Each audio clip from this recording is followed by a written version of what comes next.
माँ तुम भी ना, ये क्या पिताजी की जरा सी 12,000 रुपये की पेंशन के लिए इतना माथापच्ची कर रही हो। अरे इससे ज़्यादा तो हम तनख्वाह पेमेंट में एक कर्मचारी को दे देते हैं। मोहित चिढ़कर ये कहते हुए अपनी माँ के साथ स्टेट बैंक की लंबी कतार में लगने के बजाय माँ को वापस घर ले जाने के लिए आग्रह करने लगा। वैसे मोहित ने सच ही कहा था, करोड़ों का बिजनेस था उसका। लाखों रुपए तो साल भर में यूं ही तनख्वाह और भत्ते के नाम पर कर्मचारियों पर निकल जाते हैं। फिर मात्र 12,000 रुपये प्रति माह की पेंशन पाने के लिए स्टेट बैंक की लंबी कतार में खड़े होकर पेंशन की औपचारिकता पूरी करने के लिए इतना समय बर्बाद करने की क्या ज़रूरत। मोहित के पिता सोहनलाल जी का निधन पिछले माह ही बीमारी की वजह से हुआ था। वह लगभग 12 वर्ष पहले एक सरकारी स्कूल में प्राध्यापक पद से रिटायर हुए थे। तब से उनके नाम पर पेंशन आया करती थी। सोहनलाल जी की मृत्यु के उपरांत आधी पेंशन उनकी पत्नी सरला जी को मिलने का शासकीय योजना के अनुसार प्रावधान था, जिसके लिए सरला जी आज स्टेट बैंक में अपने बेटे मोहित के साथ जाकर पेंशन की औपचारिकता पूरी करने आई हुई थी।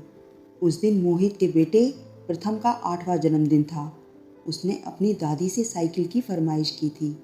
सरला के खुद के बैंक अकाउंट में नाम मात्र के पैसे ही बचे थे। उनकी पेंशन अभी शुरू नहीं हुई थी, इसीलिए उन्होंने मोहित से 10,000 रुपये मांगे। मोहित अपने ऑफिस जाने की तैयारी में बिजी था। उसने अचानक माँ के द्वारा 10,000 रुपये की मांग पर थोड़ा अचरज से देखा। फिर अपनी पत्नी श्रेया को माँ को 10,000 रुपये देने के लिए कहकर चला गया।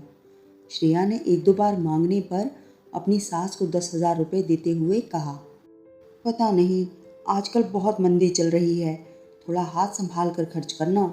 हालांकि शाम को जब सरला ने उन पैसों से प्रथम की साइकिल खरीदी तो घर का माहौल काफ़ी खुशनुमा हो गया।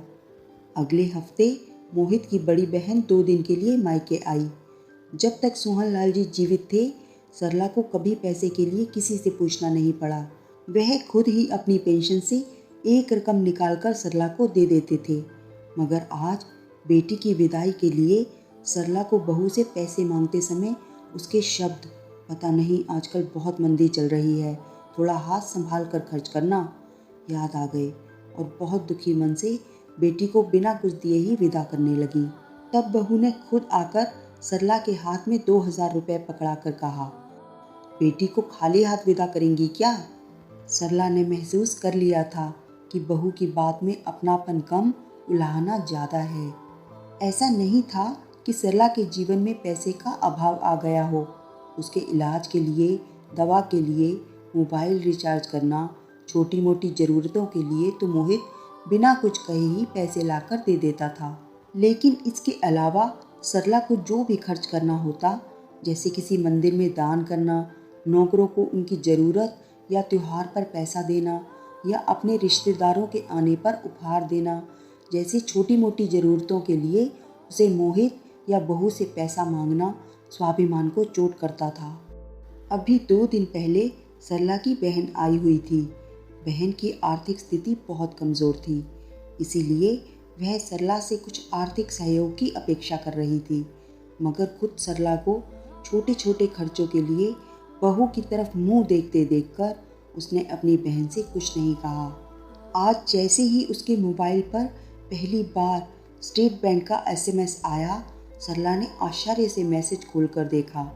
पिछले 6 महीने की पेंशन 72,000 रुपये उसके अकाउंट में क्रेडिट होने का मैसेज था। वह नज़दीक के ATM से 10,000 रुपये निकालकर जब सरला घर आ रही थी, उसके आत्मविश्वास और कदमों की चाल ही बता रही थी कि पेंशन को सम्मान निधि क्यों कहते हैं। अपने करोड़पति बेटे की करोड़ों की दौलत से ज़्यादा वजन सरला को अपने पति की पेंशन से मिली 12,000 रुपयों में लग रहा था।